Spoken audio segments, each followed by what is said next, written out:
De 15 a 17, Paren el Mundo. Conducción, Denise Mota y Brian Majlín. Producción, Gonzalo Yuria. Paren el Mundo.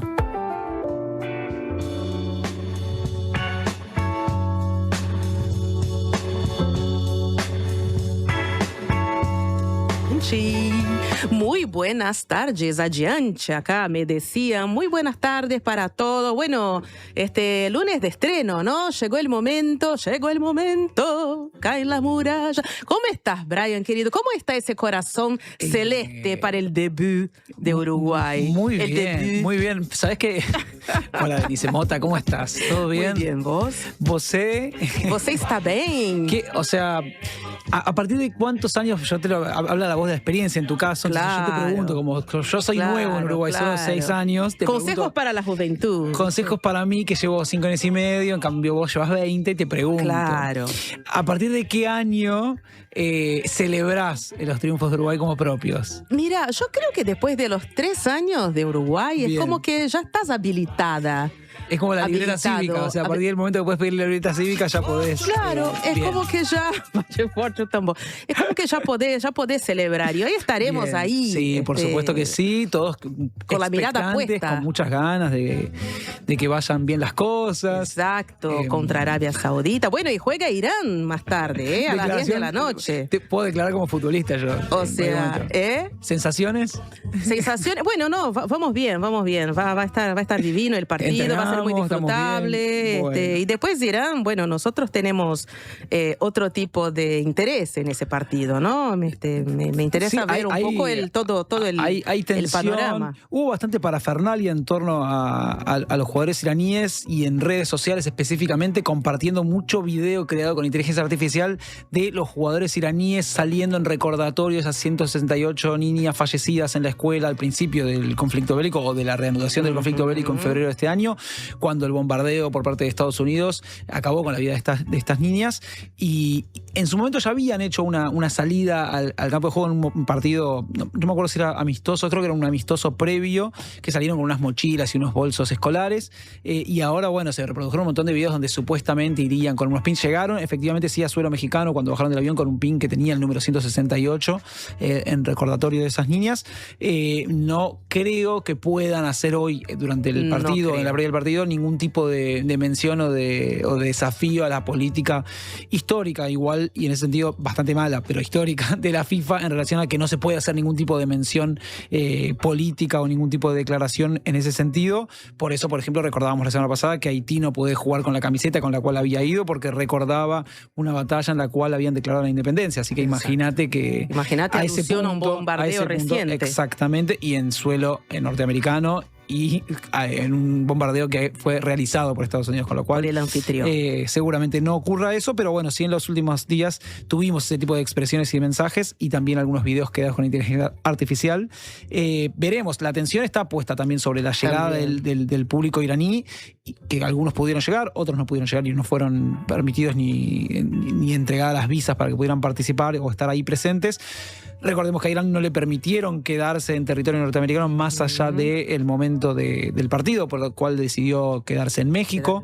También hay videitos de inteligencia artificial de gratitud a México. Yo he visto un par hoy agradeciendo la calurosidad con que fueron recibidos.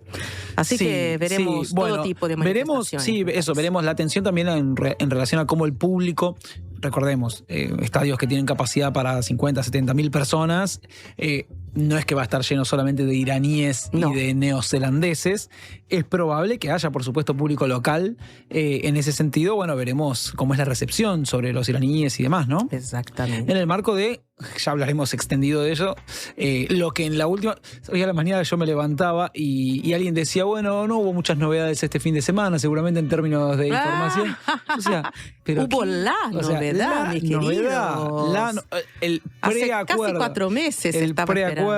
El preacuerdo, sí, el anuncio, por lo menos formal ayer, en el cumpleaños número 80 de Donald J. Trump, de que habrían alcanzado, o alcanzaron efectivamente, porque todas las partes lo ratificaron, un preacuerdo que se va igualmente a firmar recién el viernes en Suiza. Ya vamos a detenernos y vamos a hablar específicamente de eso, pero bueno, creo que claramente el fin de semana estuvo tenido, por un lado, por cuestiones futbolísticas, geopolíticas y futbolísticas también, pero sobre todo por este anuncio que involucra a muchos países y que solo con el anuncio implicó la baja inmediata del precio del barril del petróleo, con lo cual el principal foco de tensión de conflicto, que en este momento, sacando la parte militar y la parte humana, donde estaba ya víctimas en forma permanente, pero en términos de la economía internacional y la economía global, que se había visto a tal punto perjudicada que la presión para que Estados Unidos diera con algún tipo de acuerdo o de salida a la situación que había generado, bueno, finalmente encontró un respiro. Está más calmado. Así que un lunes de estrenos, un lunes de debut, por lo menos, cambia un poco de pauta. Hablaremos de la guerra en Irán a partir de otras bases. Ojalá. Hay un lunes también de gracias al equipo, a nuestro operador de radio, Alejandro Correa, muy atento acá, expectante para el partido de las 7 de la tarde, a nuestro operador de video, Joaquín González, a Francisco Musso en asistencia técnica y producción, y a Gonzalo Yuria, nuestro superproductor, al que siempre agradecemos. También a nuestros televidentes, nuestros oyentes, que pueden empezar a escribir contándonos sus expectativas para el partido, tanto el de las 7 de la tarde de Uruguay como el de las 10 de la noche de Irán contra Nueva Zelanda, ¿por qué no? Y pueden escribirnos siempre, en todo momento y lugar, al 099-891-88. Sí, claro, cielo de un solo color, hoy sí, hoy sí que cielo celeste. Por favor, acompaña. Acá por las ventanas del estudio de la Diaria Radio. Los que nos estén viendo por YouTube lo pueden ver, aunque un poco se pierde la imagen. Ale se emociona. Ale está emocionadísimo con el partido de hoy. Ale está ¿A qué hora arrancaste? A tope, el partido de hoy, Alejandro? Yo me lo imagino. Es así, no pudo dormir de la ansiedad 3:30 de la mañana, gente. Bueno, esto es así. Y hoy solo canciones uruguayas también en el Mundo, Ale se encargó de poner celeste también acá. Y estamos muy contentos. Ahora, sin más delongas, como se diría en mi tierra, vamos a las 5 noticias más importantes del día. 5, 4, 3, 2, 1. Las 5 del día.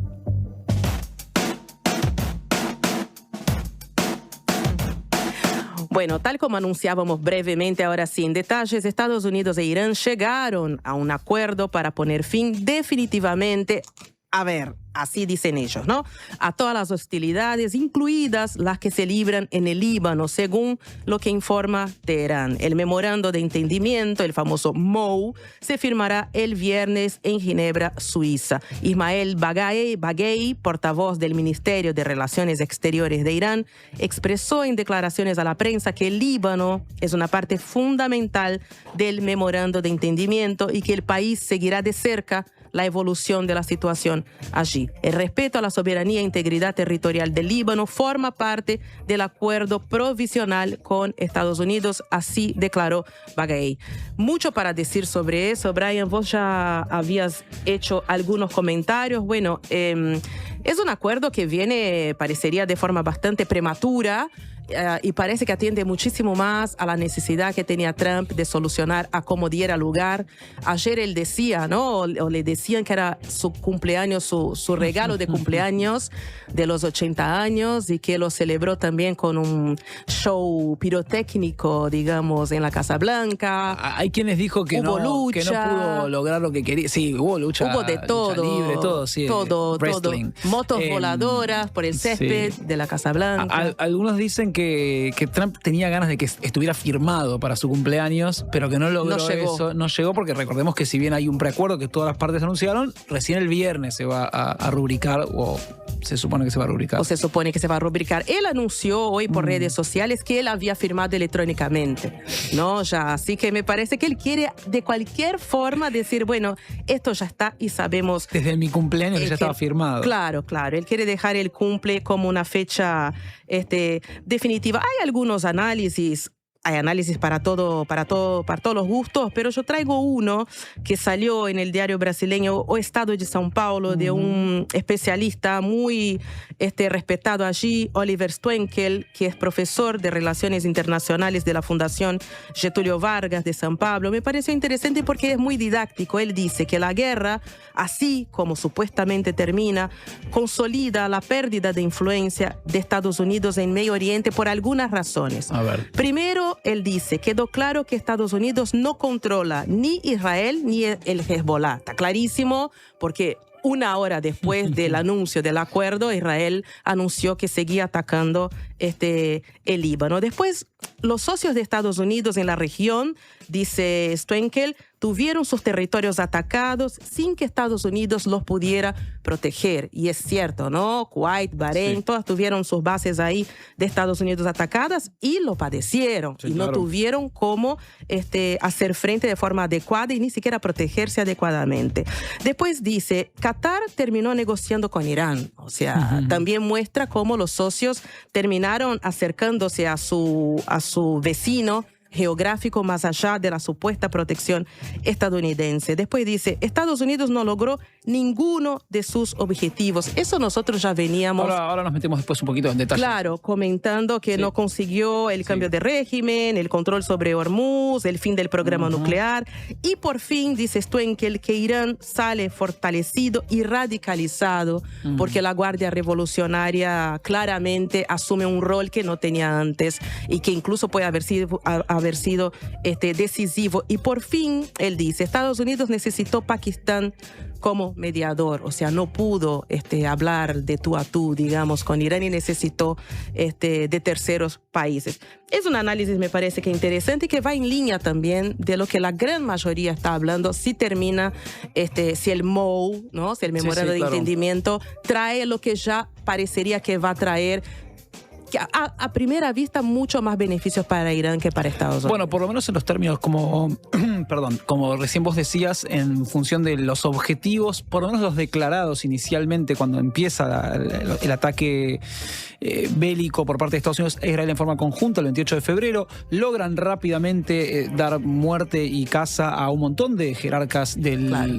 gobierno iraní, de la Guardia Revolucionaria y demás. Eso después también, pero específicamente al principal, al líder supremo, a Jamenei, logran imponer la sensación de que tenían casi destruido o derrotado al gobierno y a la teocracia iraní. Y esto rápidamente, en su rearticulación, en su forma capilar de manejar el poder y cómo estaban distribuidos los diferentes sectores que podían articularse dentro de Irán, claramente lograron revertir eso y dar respuesta. Entonces, si uno se posiciona desde el punto de vista de lo que hoy en día se está presentando en Irán, específicamente las agencias de información iraníes en este momento hablan de un acuerdo, un preacuerdo de 14 puntos que va a firmarse el viernes en Suiza, en Ginebra, que va a incluir, por supuesto, un alto el fuego o una continuidad o una pacificación de 60 días, donde recién ahí, en esos 60 días, se van a poner a discutir dos de los principales focos que todavía siguen siendo conflictivos porque eran objetivos iniciales de Estados Unidos y de Israel. Por un lado, específicamente el programa nuclear, obviamente el qué hacer con el uranio enriquecido al 60% que ya tiene Irán. Un uranio enriquecido que no estaba destinado necesariamente o que todavía no estaba siendo utilizado para la creación de ojivas nucleares o de armas nucleares, pero que sí. Pero que podría, estaba muy cerca. Que podría y que además un uranio enriquecido al 60% no sirve tampoco para energía civil y para usos civiles. Entonces era un uso disuasorio de enriquecimiento de uranio para eventualmente demostrar capacidad de que podían llegar a la creación o a la generación de armas nucleares. Irán y Estados Unidos tenían ya un acuerdo de no proliferación de armas nucleares y en su momento ya tenían un acuerdo nuclear firmado. La última vez que habían firmado había sido durante el gobierno de Obama, donde Irán 2015. Donde Irán se había comprometido a no construir armas nucleares. Trump salió de ese acuerdo en su primera presidencia. Entonces, la situación y el deterioro y el empeoramiento e incluso el crecimiento de Irán en términos nucleares se dio a la par de la salida de este acuerdo, y lo que se habla incluso desde Irán, pero también desde los análisis internacionales como el que recién citabas vos, pero también otros, es que justamente el acuerdo actual no hace más que retrotraer en... leyéndolo como eventualmente como lo máximo que puede sacar como triunfo Trump, por fuera de lo comercial y por fuera de la cuestión petrolera en este momento, que lo vende como un triunfo, digamos, pero no es más que volver las cosas hacia atrás. Exacto. Es retrotraer la posibilidad de un acuerdo eventual en estos 60 días para que Irán vuelva a comprometerse a lo que ya se había comprometido en 2015. Ciertas inspecciones, no proliferación de armas nucleares, no enriquecimiento de uranio, y eventualmente el uranio que ya está enriquecido, ver si lo sacan o no. Estados Unidos dice, me lo llevo yo, Putin Putin también se ofreció y dijo, no, nos lo llevamos nosotros en guarda hacia Rusia. Bueno, diferentes actores ahí que se empiezan a involucrar y habrá que ver en estos 60 días qué negocian. Puntos que marcan los iraníes que no entraron en el acuerdo y por los cuales están muy satisfechos que no hayan entrado en el acuerdo. Bueno, el programa de cercanía y de apoyo de Irán a diferentes sectores de apoyo propio y de sostenimiento de fortaleza en la región. Hablamos de los hutíes de Yemen, hablamos de Hezbollah en el Líbano precisamente, hablamos también de Hamas en Palestina, hablamos de todo un sector de agrupaciones que responden, y hay también milicias chiíes en Irak específicamente, que responden o que reciben apoyo económico, sobre todo, y sustento material por parte de Irán, y que en este acuerdo no están en discusión, digamos. Supuestamente, originariamente, entre los objetivos de la guerra para Estados Unidos y para Israel estaba cortar con esta forma de suministro por parte de Irán a estos grupos que obviamente desde la visión norteamericana y israelí son los que desestabilizan e imposibilitan una pacificación en la región.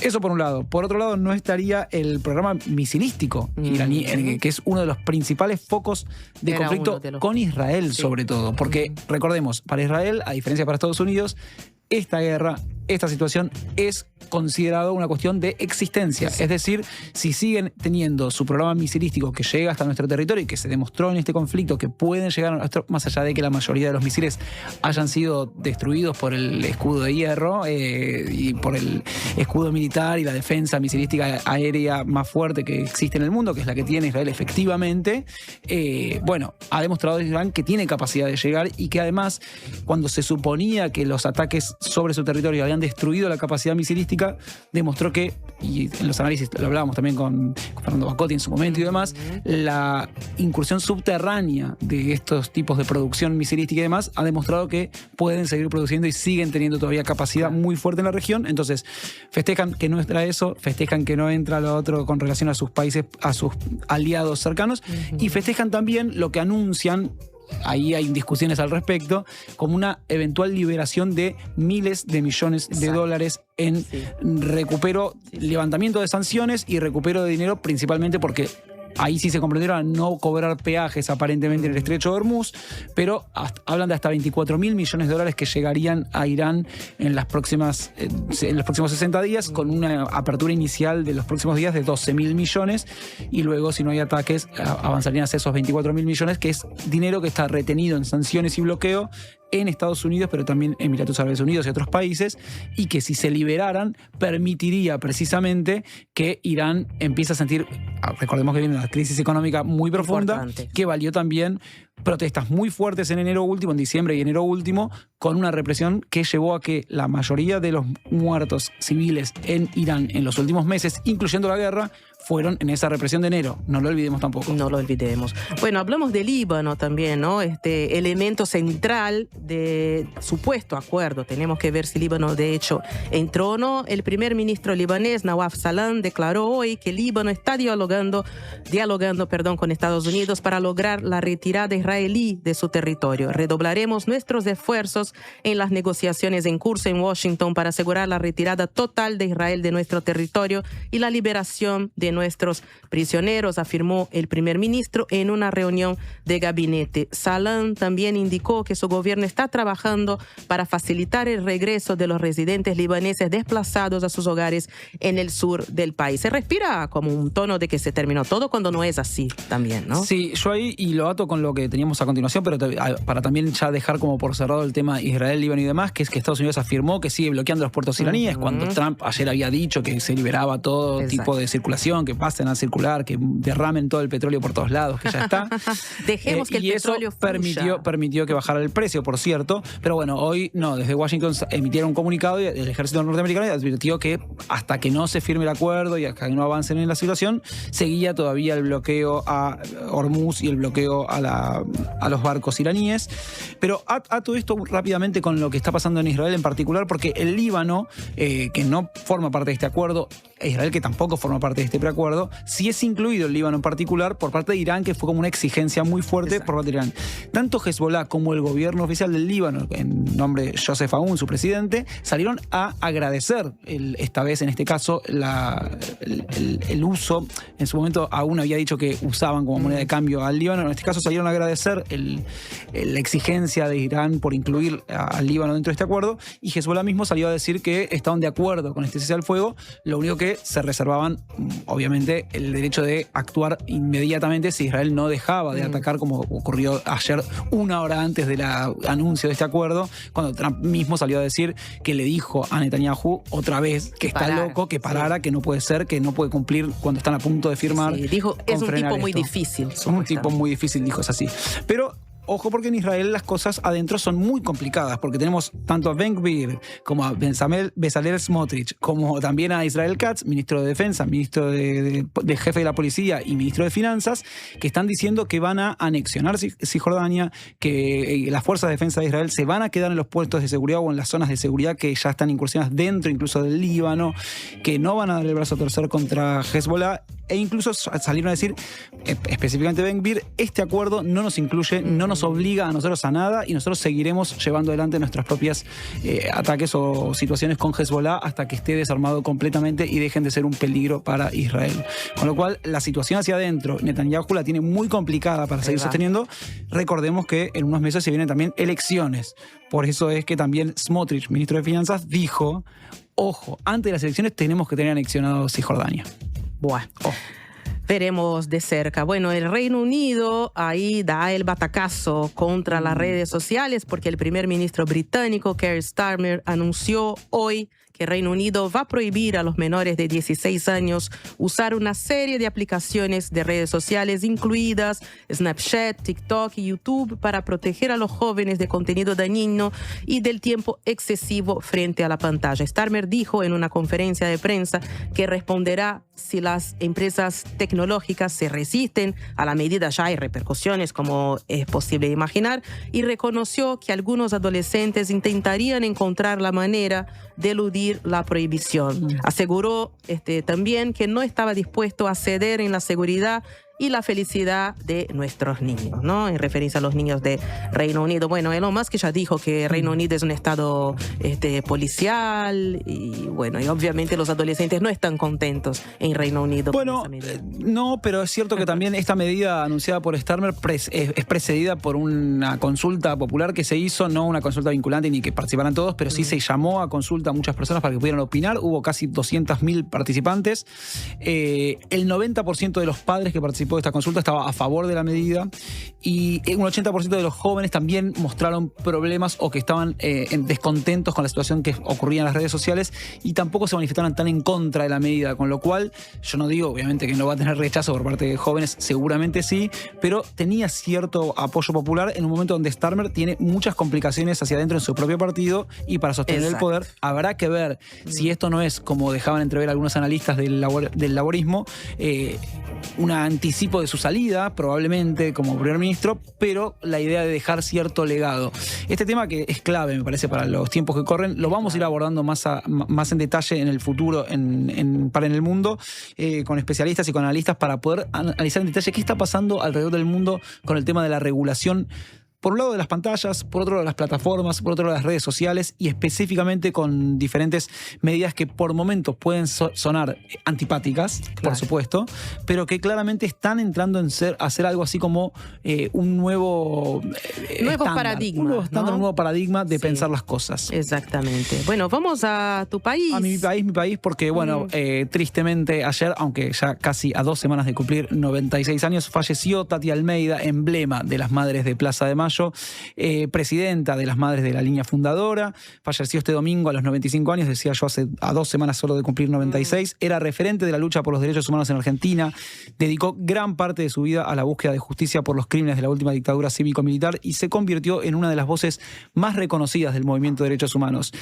Tati nació en 1930 bajo el nombre de Lidia Estela Mercedes Miuranga, y se desempeñó como maestra antes de iniciar un camino de militancia marcado por la desaparición de su hijo Alejandro Almeida Almeida, secuestrado por la AAA el 17 de junio de 1975.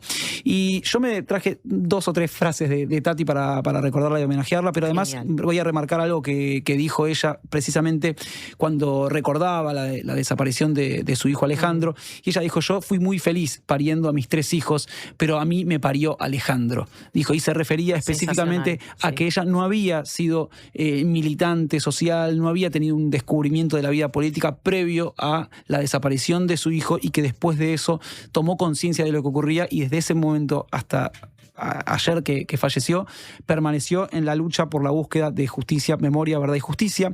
Pero además, Alejandro, y ella lo recordaba siempre, fue secuestrado, como decíamos recién, en 1975. Meses antes, ¿sí?, de que iniciara la dictadura cívico-militar en la Argentina, y fue desaparecido durante un gobierno que ella consideraba legítimo, pero no democrático. Y dijo, si bien había sido elegido por el voto popular en ese momento, no era un gobierno democrático, y que recordaba siempre que el hecho de que hayan asesinado o desaparecido, en ese caso, a su hijo, nunca se pudo saber la verdad, y mucho menos, involucraba además 2.000 personas que fueron secuestradas o asesinadas previo al advenimiento de la dictadura, con lo cual dice, hay que siempre recordar que veníamos de un momento y de dónde veníamos, y cómo que esto empezó incluso antes del 24 de marzo de 1976 en la Argentina. De hecho, algunos centros clandestinos de detención, hubo más de 600 en la Argentina, pero algunos funcionaron, unos pocos funcionaron incluso antes de 1976, y siempre recordaba esto. Otra frase que me gusta siempre recordar, hace poquito cuando se encontraba con Estela de Carlotto, las dos, una con bastón, la otra con silla de ruedas, decía, a pesar de los bastones y las sillas de ruedas, las locas seguimos de pie. Y se refería a las locas porque cuando empezaron la militancia en las Madres de Plaza de Mayo, fueron tildadas, por supuesto, de locas, no solo por las autoridades de la dictadura, sino también por la prensa y por muchos sectores políticos. Entre otras cosas, también dijo que hicieron esa lucha y que crecieron a la lucha a partir de, obviamente, de la desaparición de sus hijos, y que se quedaba tranquila cuando le preguntaban si tenía algún tipo de temor o de angustia por la idea de la desaparición, porque ya se venían muriendo algunas madres, por supuesto, y abuelas también, y dijo que no, que ella confiaba en lo que habían generado y que la lucha seguía en todos los demás. Así que estaba muy orgullosa de eso, y le dejamos este cálido homenaje, y también a sus familiares, a todos los argentinos que en este momento se sienten un poco desamparados por la pérdida de Tati Almeida, pero que también saben que, como bien decía ella, la resistencia continúa y el legado hace que esta lucha siga en pie. Exactamente, la exigencia de verdad, memoria y justicia. Vamos a lo que viene. Lo que viene. Después de la tanda, acá en Par en el Mundo, acá físicamente recibiremos en nuestros estudios a Magdalena Vaz, doctora en Relaciones Internacionales, con quien vamos a hablar del contexto mundial, y hay mucho para hablar desde la perspectiva del derecho internacional. Más adelante volverán a estar con nosotros los politólogos Federico Musto y Valeria Bonomi, quienes en su ciclo sobre extremas derechas nos van a contar un poquito, profundizar sobre el partido alemán AfD. Ya venimos.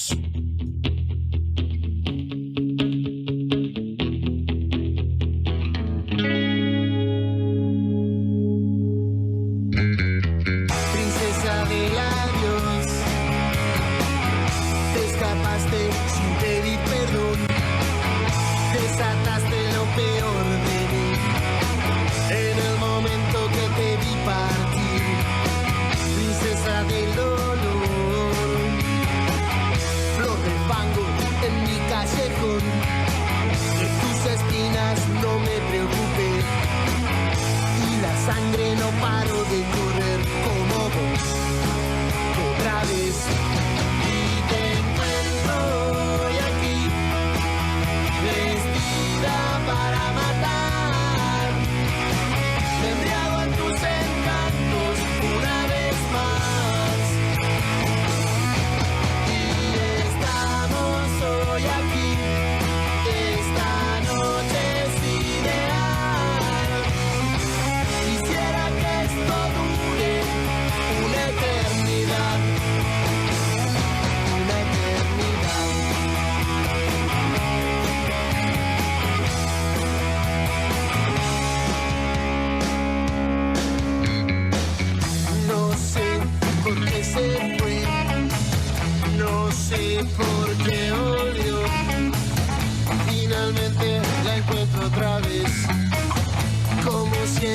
me caigo a sus pies.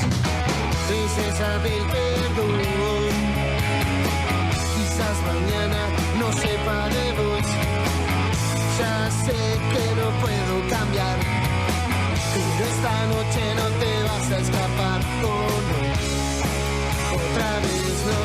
Y te encuentro hoy aquí, vestida para matar, te embriago en tus encantos una vez más. Y estamos hoy aquí, esta noche es ideal. Quisiera que esto dure una eternidad.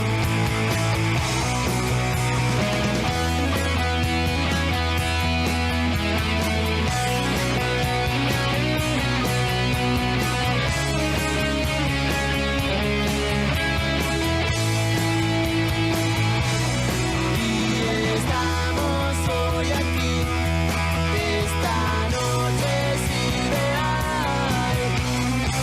Quisiera que esto dure una eternidad, una eternidad.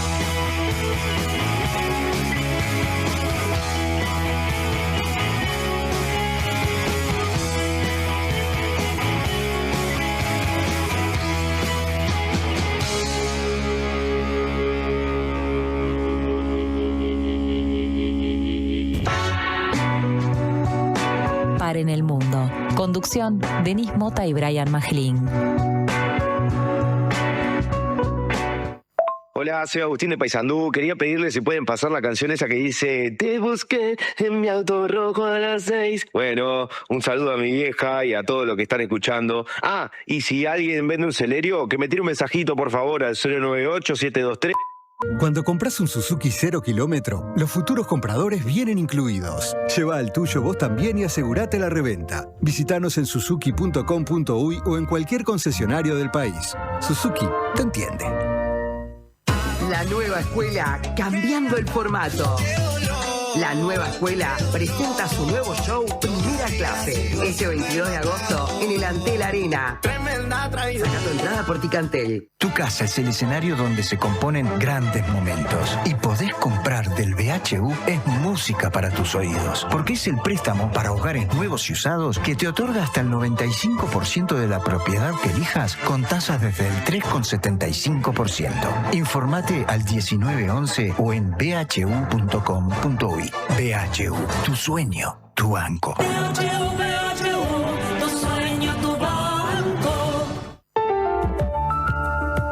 Redes y vías de contacto. Comunicate al 099-891-888. Mail radio@ladiaria.com.uy. En Alcance Servicio de Compañía cumplimos 30 años cuidándote. Sumate vos también a la tranquilidad de contar con Alcance. Afiliate ahora con 3 meses gratis y 12 meses con un 50% de descuento llamando al 0800 2902. Alcance 30 años. Amamos cuidarte.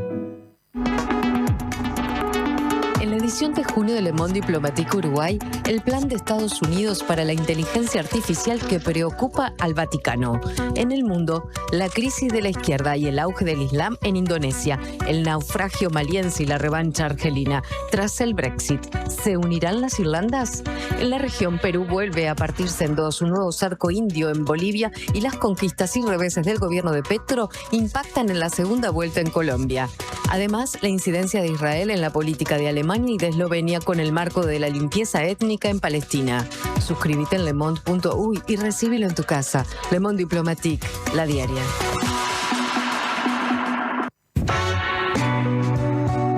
Paren el mundo. Me quiero subir.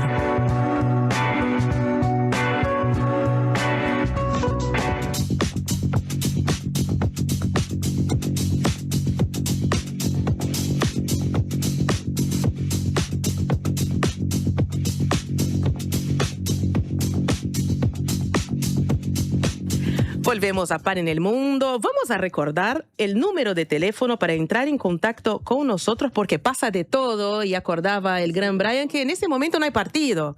Así que pueden subir el volumen. Es el momento donde está todo el mundo viendo memes del arquero de Cabo Verde que parece que atajó todo ante España. ¿sí? Así que sí, sacó un 0-0 que a mí me parece que es bueno para nosotros los uruguayos. Claro. ¿Bien así dicho? Bien. Lo dije bien, Brian, lo dije bien. Muy bien, muy bien. Estás aprendiendo muy rápido. Estoy aprendiendo muy rápido. Me entrenaste. Está bien. Bueno, escriban al 099-891-888 y escriban también con sus comentarios, preguntas, porque vamos a recibir, ya tenemos acá en nuestros estudios a Magdalena Vaz, profesora agregada de Derecho Internacional Público de la Universidad de la República e investigadora nivel 1 del Sistema Nacional de Investigadores de Uruguay. También profesora de Retos y Dinámicas Globales de la Universidad de Monterrey en México. Con Magdalena vamos a hablar sobre la actualidad, y hay mucha cosa acá que estuvimos puntuando, ¿no? Desde el punto de vista del derecho internacional y el multilateralismo. Magdalena, muchísimas gracias por visitarnos en este lunes soleado y muy bienvenida a Par en el Mundo. Muchas gracias a ustedes por la invitación y espero que sea la primera vez de muchas que los acompañe. Así será. Muchísimas gracias. Bueno, empezamos este programa hablando de un preacuerdo, capaz que sería más correcto, firmado o en vistas de firmarse el viernes en Suiza entre Estados Unidos e Irán. El estrecho de Hormuz fue uno de los puntos centrales de esta disputa, ¿no? De hecho, ayer Trump anunció que ya estaba liberado, que el petróleo podía fluir y ahora ya se anunció que no, que hay que esperar, que se abrirá cuando todo esté firmado. ¿Cuál es la situación actual en el estrecho desde el punto de vista del derecho internacional? Bueno, esa es como la pregunta del momento, ¿no? Claro. ¿Qué sucede en el estrecho de Hormuz? Primero la regulación jurídica, ¿no? De los estrechos y después lo que está pasando que dista un poco de acompañar la regulación jurídica. La regulación jurídica para los estrechos internacionales, como es el caso del estrecho de Hormuz, que a quienes lo llaman puntos de estrangulamiento, porque por allí pasa entre el 25 y el 30% del petróleo, del gas natural licuado del mundo, lo que dice la Convención de Derecho del Mar es que debe haber un pasaje libre. Por eso es que existe lo que se denomina paso en tránsito. Y ese paso en tránsito, los ribereños, que en este caso pensemos en Irán, aunque podría ser Omán, pero bueno, obviamente los ojos del mundo están mirando a Irán, no puede obstaculizarlo ni puede suspenderlo, ni siquiera en caso de conflicto. Bueno, ahí ya tenemos el primer punto a analizar. ¿Qué es lo que hace Irán? Bueno, Irán lo primero que hace es decir, bueno, no pueden pasar buques militares, ¿sí? De otras banderas que no sean la propia. Pero también bombardea algunos buques que no son militares. Sí. La gran mayoría de las navieras del mundo, bueno, reaccionan como era esperable. Terminan cualquier tipo de tránsito que tuviera el estrecho de Hormuz como uno de sus puntos y cambian las rutas, ¿sí? Y Estados Unidos, como un mes y medio después, porque esto pasó bien a fines de febrero, como un mes y medio después, a principios de abril, lo que hace es bloquear los puertos de Irán. Y aclara muy bien que no es un bloqueo de los buques de terceras banderas, que esos buques pueden circular, sino que está bloqueando los puertos de Irán. Y acá vienen otras normas jurídicas, porque ya no estaríamos aplicando la Convemar. La pregunta es si ese bloqueo Estados Unidos lo puede realizar o no, desde el punto de vista del derecho internacional. Y bueno, y hay como dos posiciones. Esto de las dos bibliotecas o las diferentes interpretaciones según las normas que pongamos en relevancia. Por un lado hay quienes dicen, bueno, estamos en un conflicto armado, aunque no hubo una declaración de guerra formal, y los bloqueos son parte de ese conflicto. Pero por otro lado, si vamos a la Carta de Naciones Unidas, me va a decir que el uso o amenaza de uso de la fuerza está prohibido. Y esta es una de las piedras fundamentales después del 1945, cuando se crea Naciones Unidas. Y cualquier bloqueo, esto lo vimos constantemente porque se viralizaron muchos videos, cualquier bloqueo implica el uso de la fuerza. Si estamos bloqueando el ingreso o salida a los puertos de Irán, Estados Unidos está ampliando el uso de la fuerza. Sí. Y no hay legítima defensa que se aplique. Tampoco podríamos decir que es una contramedida, porque las contramedidas que excluirían sí la ilicitud no pueden usar la fuerza. Entonces también lo tenemos a Estados Unidos incumpliendo normas internacionales de mucha relevancia. Bien, o sea, que por los dos lados nadie miró el derecho internacional antes de tomar estas medidas. No, pero Marco Rubio, en una de sus tantas declaraciones, instó a Irán a cumplir el derecho internacional. Algo que Estados Unidos no hace y ya nos tiene acostumbrados, ¿no? Pero sí lo reclama. Eso es bien interesante. Sí, además uno de los países que ha fomentado o fundado un poco también lo que es el derecho internacional tal como se conoce hoy en día, o las diferentes instituciones que tenemos hoy en día funcionando. Ahí cabe una consulta en particular, porque ahora se habla, más allá de lo que efectivamente después ocurra con este preacuerdo, la idea de que finalmente se liberaría el estrecho y no se cobrarían peajes en torno a esto. Y algunos analistas señalaban que la posibilidad de cobro de peajes era violatoria del derecho internacional. ¿Cómo funciona en ese sentido los organismos jurídicos hoy en día? ¿Qué dicen? Si se puede o no se puede, si crees que finalmente van a ir por ese lado, ¿cómo lo analizan? Bueno, cobrar peaje per se no estaría permitido porque los ribereños no pueden ni obstaculizar ni suspender el paso en tránsito. No obstante, sí se podría cobrar por algunos servicios que se le brinden a los buques que pasen por el estrecho. Siempre puede llegar a ser vidrioso, ¿no? ¿Qué es lo que se está cobrando? Si se está cobrando algo enmascarando un peaje real. Bien. Cobrar peaje en un punto de estrangulamiento, ahí ya no voy tanto al derecho internacional, voy a la geopolítica, como mencionaban hoy en día. Cobrar peaje en un punto de estrangulamiento, como el estrecho de Hormuz, que no está gestionado como puede ser el canal de Suez, que no está gestionado por un país en particular. O el de Panamá. O el de Panamá, sí, exacto. Sí generaría una problemática bastante importante a los flujos de comercio. Claro. Más si volvemos a la idea de que el 25-30% del petróleo, del gas natural licuado del mundo pasa por el estrecho, o pasaba, porque hoy en día no está pasando, pasaba por el estrecho de Hormuz. Esto podría volver a encarecer el precio del petróleo, que como mencionaban ustedes al comienzo del programa de hoy, había bajado porque los mercados reaccionaron, los mercados dieron una respuesta. Claro, hay un alivio importante. Bajaron 5% ya de inmediato, básicamente. Magdalena, vos hablaste de la ONU, ¿no? La Organización de las Naciones Unidas. Y ahora está en marcha un proceso de elección de su nuevo secretario general. Vamos a entrar un poco más en el rol de la ONU hoy en día, pero empezando por ese proceso, ¿no? ¿Cómo es el proceso de elección de ese secretario y por qué hay tanta expectativa de que se venga una mujer latinoamericana para sustituir, reemplazar a Antonio Guterres? Bueno, yo hace poco decía que en la ONU se está jugando otro mundial. Tal vez no es el mundial que todos están esperando por los partidos, pero también se está jugando otro mundial porque estamos en pleno proceso de elección de nuevo secretario o secretaria general. Ya pasamos las primeras etapas. Las primeras etapas implican que los miembros de Naciones Unidas puedan presentar candidatos, no necesariamente de su nacionalidad, y así se vio en algunos casos. Tal vez el más llamativo es el de Michelle Bachelet, porque la presentaron de manera conjunta Brasil, México y Chile. Cuando llega Kast al gobierno, retira ese apoyo, pero podemos ver otros casos que también en la actualidad han tenido esas características. En la actualidad tenemos 5 candidatos, 3 mujeres latinoamericanas, una es Michelle Bachelet, otra es Rebeca Greenspan de Costa Rica, actual secretaria general de la UNCTAD, de la Comisión de Naciones Unidas para el Comercio y el Desarrollo. También más recientemente, la última que se incorpora en esta carrera, que es María Fernanda Espinosa, que tal vez la recuerden porque ella tuvo un cargo muy importante como ministra de Defensa en el gobierno de Rafael Correa en Ecuador y luego fue presidenta de la Asamblea General, o sea, conoce también el funcionamiento del órgano plenario de la ONU.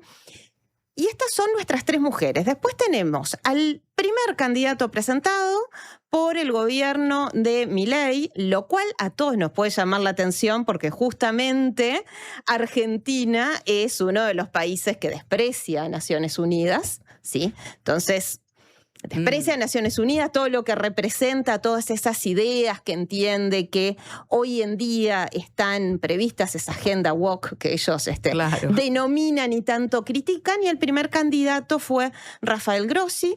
Es interesante el caso de Grossi porque él dirige la Agencia Internacional de Energía Atómica, la que tanto criticó Irán por el programa de enriquecimiento de uranio, algo que tú mencionabas también al comienzo, ¿sí? Como ven que todos los temas en algún punto se tocan. Y después tenemos un africano. Y ahí decimos, bueno, pero no era el turno de Latinoamérica.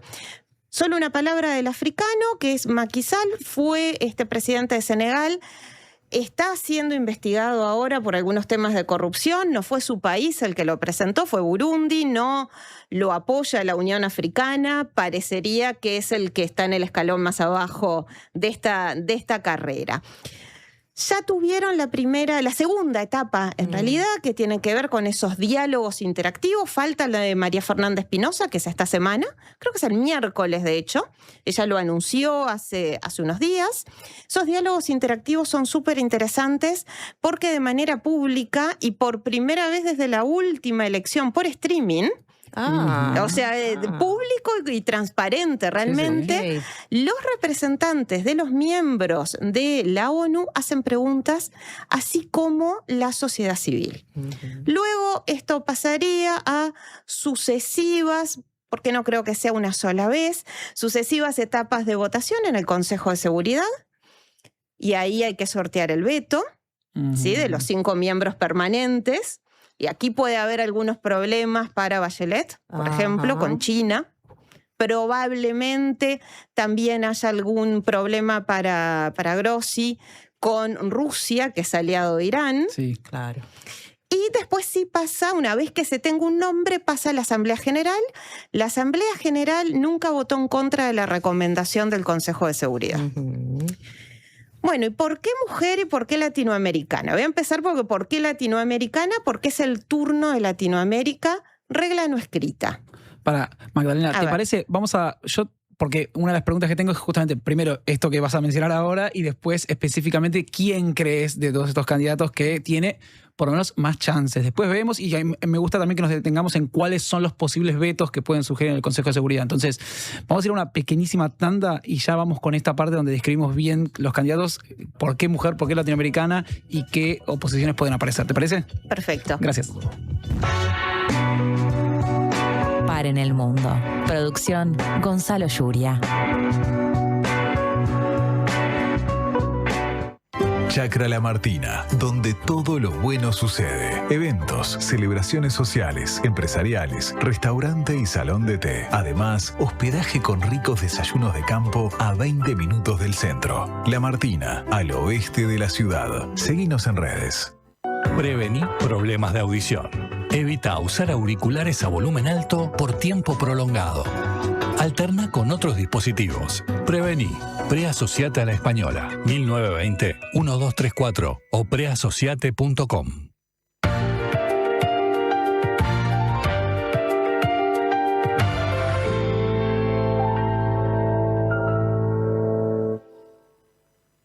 La salud visual es un derecho. En Óptica Guzmán te ofrecemos precios populares y productos de calidad. Tenemos descuentos para afiliados a todos los sindicatos. Seguinos en Guzmán Óptica. Visítanos en Colonia 1457 bis, casi Barrio Zamorín, en la parada del ómnibus. Óptica Guzmán. Vení a ver. campaña de bien público en el marco del artículo 50 de la Ley 20.383. El 5 de junio se conmemora el Día Mundial del Ambiente y en este mes Uruguay reafirma el compromiso con su cuidado y el desarrollo sostenible. Hoy seguimos avanzando con más acciones, más políticas públicas y más compromiso con el futuro. Impulsamos políticas ambientales en áreas fundamentales como el agua, la biodiversidad y la gestión de residuos. Actualizamos normas para proteger lo que importa: la calidad de nuestras aguas superficiales y subterráneas, nuestras ciudades frente a eventos climáticos extremos y los humedales, fundamentales para la conservación de la biodiversidad. También avanzamos hacia un nuevo modelo de gestión de residuos basado en la clasificación en origen, el reciclaje y la valorización. Regulamos los residuos de baterías, acompañando el crecimiento de la movilidad eléctrica. Establecimos una gestión integral para los residuos de la construcción y aprobamos el decreto de donación de alimentos para reducir el desperdicio y generar impacto social positivo. El Uruguay sostenible se construye día a día, porque cuidar el ambiente es cuidar la vida y construir futuro. Uruguay Sostenible, Ministerio de Ambiente, Presidencia de la República. Paren el mundo. Me quiero subir.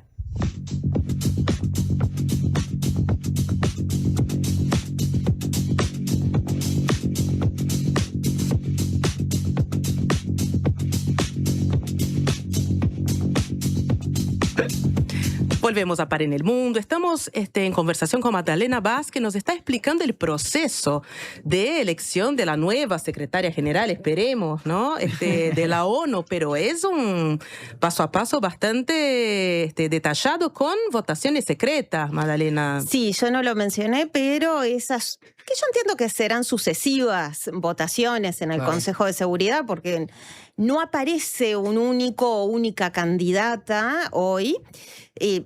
Son a puertas cerradas. Obviamente que se va a saber qué es lo que sucede y en la medida que pasen las semanas, si no se logra un acuerdo, bueno, también se va a saber que algo está sucediendo.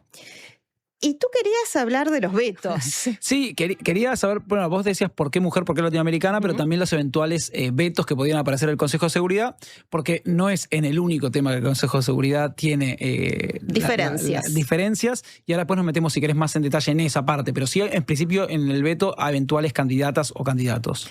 Bueno, la situación de Michelle Bachelet tal vez es la que hoy se ve con más claridad, porque si bien China... Perdón, primero tendríamos que repasar quiénes son los que tienen poder de veto, porque tal vez, tal vez estamos hablando de algo que no se conoce. Entonces, haga docencia, vamos. Ahí va la profesora a explicar eso y después vamos con el caso a caso. Consejo de Seguridad no es un órgano plenario como la Asamblea General, tiene solo 15 miembros, 15 de 193, pero hay 5 que están siempre. Ahí empiezan las cuestiones, 5 que en 1945 podía tener algún sentido, hoy en 2026 es bastante controvertido que sigan siendo esos 5. Esos 5 son Estados Unidos por todas las Américas, así que si tenían alguna duda que Estados Unidos los representaba, ahora disipan todas las dudas. Sí. Our hemisphere. Claro. Y tiene cierta razón si lo miramos en el Consejo de Seguridad. Bien. Bueno, entonces Estados Unidos representando a todas las Américas, ¿sí? Eso por un lado. Por otro lado tenemos a Francia y a Reino Unido, y acá me van a decir, ay, bueno, pero se repite. Europa 2 veces, pero en 1945 todavía no se había dado el proceso de descolonización. No solo se representaban a sí mismos, sino a ese gran número de colonias que existían en el momento, y que luego en la década del 70 comienza el proceso de descolonización. En aquel momento era la Unión Soviética, hoy Rusia, que es quien hereda ese asiento, ¿sí? Y luego nos queda China. Y así completamos los 5 asientos permanentes, los 5 continentes, como se pensó en algún momento. Aunque bueno, ahí África es el que debería decir, pero nosotros en 1945 no jugábamos, pero ahora... Me imagino la alegría, digo, si a nosotros nos molesta que nos represente Estados Unidos, imagínate los africanos ser representados por Francia. Sí, suena como poco actualizado, vamos Muy a decirlo bien. así. Los otros 10 van rotando 2 años cada uno, pero rotan de uno en uno, o sea, no están los 10 juntos, están 5 y 5 y así sucesivamente. Los 5 que tienen asiento permanente, además de eso, tienen veto. O sea, tienen la posibilidad de, en determinado tipo de resolución, como en la de elección de secretario general, más que elección, pero es recomendación a la Asamblea General de cuál es el nombre elegido, pueden decir que no y hacer que la resolución no se adopte. Entonces, explicado esto, vamos ahora Bien, sí vamos. a la parte más geopolítica, tal vez más interesante. Vamos con Michelle Bachelet, que creo que es el veto más claro, porque si bien China había dicho que, primero había dicho que no le interesaba mucho una mujer, pero hace poco dijo que sí, que estaría dispuesto a votar por una mujer. Los tiempos han cambiado. Los tiempos han cambiado, exactamente. Bueno, pero con Michelle Bachelet, cuando ella era alta comisionada para los derechos humanos, se hizo, bajo su dirección, un informe sobre una minoría en China que ha sufrido privación de sus derechos humanos, represiones, sucesivas etapas de seguimiento. Y esto a China no la dejó muy contenta y parecería que estos son los motivos principales detrás del veto. Estados Unidos, también de la mano con el gobierno de Cast, ya cuestiona otras cosas de Michelle Bachelet, cuestiona algo que personalmente creo que es incuestionable, pero bueno, termina siendo subjetivo, que es su idoneidad. Sí, tiene capacidad o no para ser secretaria general. Recordemos que el gobierno de José Antonio Cast le quitó el apoyo que tenía en principio por parte del gobierno del anterior presidente Gabriel Boric, ¿no? Exacto, entonces dice, bueno, no sería una candidata idónea. Y esto lo podemos cuestionar, pero termina siendo subjetivo y acá la política triunfa en cualquiera de los casos porque votar a favor o en contra termina siendo una decisión política. Por eso, además de existir el derecho internacional, existe la política del derecho internacional. Este es el caso de Michelle Bachelet. Después habíamos hablado del caso de Rafael Grossi, que me parece interesante, porque ahí no está tan claro. Parecería que por toda su actuación vinculada a la guerra en Ucrania, que incluso él fue al terreno. Exacto. Es bien interesante esa situación. Y también... Fue de los reactores nucleares, todo. Sí, claro. Y la presencia de Rusia y el ataque en algunos casos... También genera dudas, no solo por el caso de Irán, sino que también genera dudas si Rusia no lo va a vetar. Creo que por ahí iría. El que decíamos que tiene menos apoyo porque parecería que ninguno de los europeos está a favor es el candidato Macky Sall, el africano. Sí que se parecería, como yo decía, que está en el escalón más abajo. ¿Cuáles son las otras 2 candidatas que quedan que parecería que son las que pueden sortear los vetos con mayor cintura? O sea, generan menos malestar, no necesariamente más apoyo. Bien. Por ahora son las que generan menos malestar. Oposición. Greenspan teníamos. Greenspan, que es la que está haciendo... Personalmente creo la mejor campaña de todos porque se ha reunido con muchos mandatarios. Ella tiene como caballito de batalla, y creo que tal vez es su punto fuerte, que tiene que ver con la crisis de los cereales, la crisis en el Mar Negro, justamente por el bloqueo de Rusia a los puertos de Ucrania, y ella logra destrabar, porque negociando como representante de Naciones Unidas, justamente ya vinculada al comercio del desarrollo, logra que haya un acuerdo. Y en este momento necesitamos a alguien que sea buen mediador, que logre acuerdos. Exacto, me gustó mucho esa palabra, Denis, porque se necesita acción, no solo retórica. Retórica puede tener cualquier candidato, pero en los hechos se necesita alguien que si hay un problema sea capaz de solucionarlo. Y en ese sentido creo que Greenspan lo presenta de manera muy clara, además de que tiene una trayectoria muy conocida, pero tal vez al haber estado en la CGB y ahora en este último tiempo en la UNTAD, se la ve como alguien más vinculado a la tecnocracia y no tanto a la política, aunque fue vicepresidenta de Costa Rica, de su país de nacionalidad, pero tal vez esto queda más alejado. No tiene ese rol político como tiene Michelle Bachelet tan claro. Y ahora la presencia de María Fernanda Espinosa, que tiene mucho apoyo de la sociedad civil, porque ella viene de la sociedad civil, viene trabajando justamente por el rol de las mujeres en el multilateralismo, creo que presenta otra candidata que podría ser de consenso. Recordemos que la única vez, y ahí voy a lo de Latinoamérica, la única vez que Latinoamérica tuvo un secretario general, ¿sí? Pérez de Cuéllar, que era peruano, fue porque no había acuerdo. Y surge este candidato en el medio de las votaciones en el Consejo de Seguridad y termina siendo el candidato de consenso. Bien, el que generaba menos rispideces. El que sorteaba los vetos. El que sorteaba los vetos, que no es poca cosa en el caso del Consejo de Seguridad de la Organización de Naciones Unidas, y a eso me quería referir específicamente, porque mucho hemos hablado y recién Denise dijo algo muy concreto, dijo acción, y vos dijiste, bueno, sí, que tenga capacidad de resolución de conflictos y no solamente de declaración ante conflictos, y uno se pregunta, ¿qué lugar cabe para el derecho internacional y para el titular de la ONU eventualmente, de la Asamblea General de la ONU eventualmente, cuando los países que ejercen estos derechos al veto muchas veces entorpecen, por decirlo muy livianamente, la capacidad de acción de la propia organización? Bueno, casi todos los candidatos han hecho referencia a una palabra, que es reforma.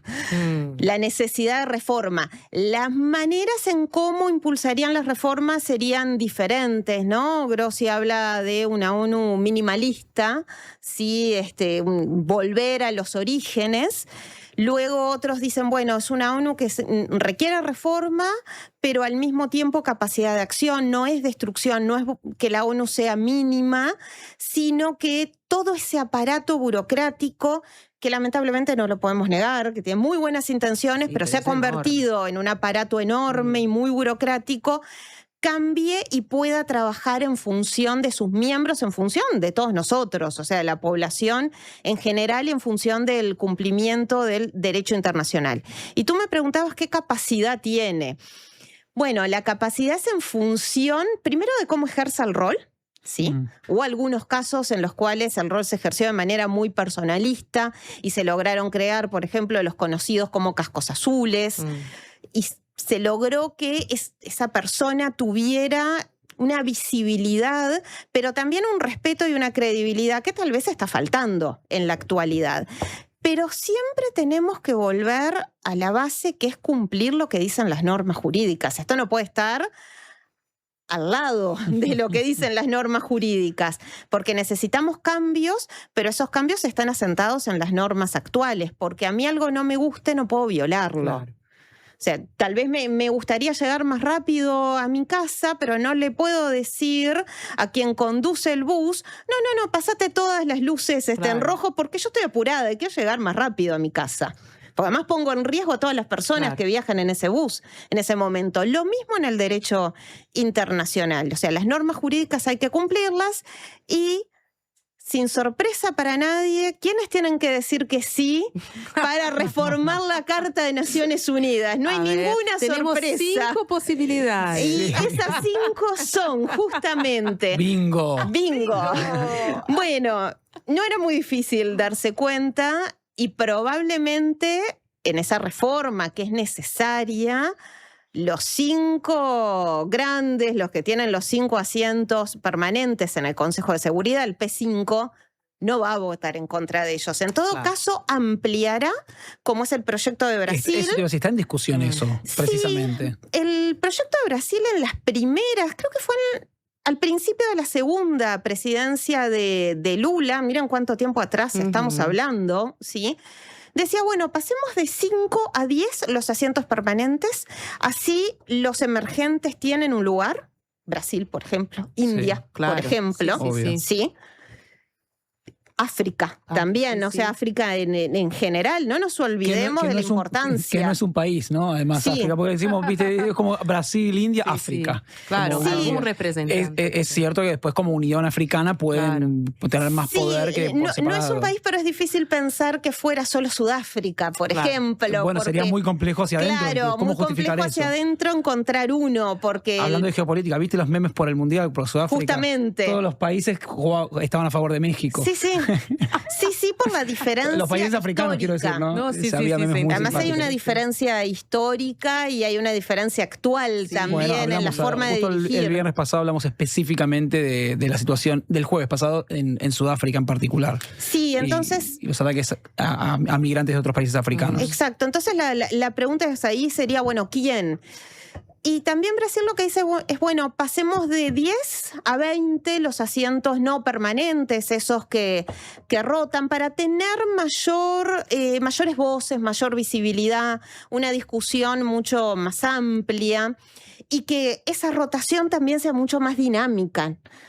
Bueno, esto estuvo en discusión durante un tiempo, luego quedó olvidado y ahora parecería que vuelve esa discusión con este Brasil internacional que prometió Lula cuando volvió y que, bueno, sigue Brasil hablando. está de vuelta. Exacto, Brasil vuelve al mundo. Esa fue la frase de Lula y uno de los puntos que mencionaba justamente era la reforma de Naciones Unidas, algo que todavía no lo consiguió, pero que se vuelve a discutir y se vuelve a discutir en este momento. No quiero olvidarme de por qué latinoamericano y por qué mujer. Dijimos que era el turno para Latinoamérica, regla no escrita, debió haber sido la vez anterior, pero termina siendo Antonio Guterres, portugués. Claro. Entonces no es latinoamericano, tal vez de Europa, uno de los estados más cercanos a nosotros, pero latinoamericano no es. ¿Y por qué mujer? En los 80 años de Naciones Unidas nunca hubo una mujer como secretaria general. Podemos pensar que en determinado momento histórico no existían candidatas o mujeres preparadas. Hoy ese argumento no es nada sólido. Hoy existen mujeres preparadas, mujeres que han trabajado en la política, pero también en la tecnocracia, que me parece importante destacar lo que conocen Naciones Unidas desde adentro, que saben también cómo negociar, que saben cómo darle una mirada diferente, una mirada fresca, y me parece que es el momento que haya una mujer. La evolución de las mujeres en Naciones Unidas ha sido muy importante, no solo por el establecimiento de ONU Mujeres, sino que si pensamos al comienzo, por ejemplo, en el 94, los tribunales penales que se crearon ad hoc para casos concretos, como ser Ruanda, como ser la ex Yugoslavia, aparece por primera vez como crimen la violación, ¿sí? Como parte del delito de genocidio, y ahí aparece el rol de la mujer de manera preponderante, porque es la que sufría históricamente, porque ha sido una de las armas de guerra, lamentablemente, y eso no se hablaba antes. Entonces la evolución se ve. Me parece importante tenerlo en cuenta. Con mi colega y amiga Mónica Nieves, que estuvo acá hace una semana, estuvieron hablando de otros temas, pero con ella escribimos un artículo sobre cuál ha sido el pasado, el presente, pero también el futuro de las mujeres en Naciones Unidas. Y creo que no es solo el organigrama, no es solo Mujeres, Paz y Seguridad, no solo son tribunales penales internacionales, ahora es el momento de una secretaria general.